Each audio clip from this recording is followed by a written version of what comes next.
Today, let's learn how to get Apple Music for free without a card.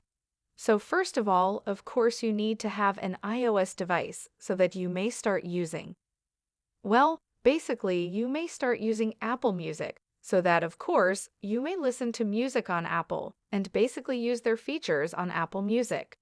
But why don't I tell you that you don't actually need a card to use Apple Music?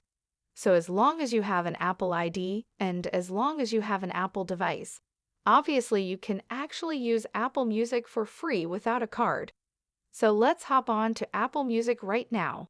So over here on Apple Music, let's just click on that right there. And now here we have the option to actually just hover over and use the features of Apple Music. Now, basically, once you click on any other sound over here on the radio, once you click on example, this one Easy Hits Radio and Sob, it's just basically going to play, and it's going to start playing right here. So right now, it's playing a song by Sam Smith. And unfortunately, I can play this on video since I'm going to get copyrighted.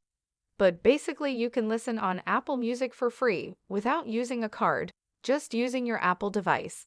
And as long as you have an Apple ID and obviously everybody has an Apple ID, you may start listening music on Apple Music for free. Alright, guys, that is how you do that. And of course, again, this has been How to Web.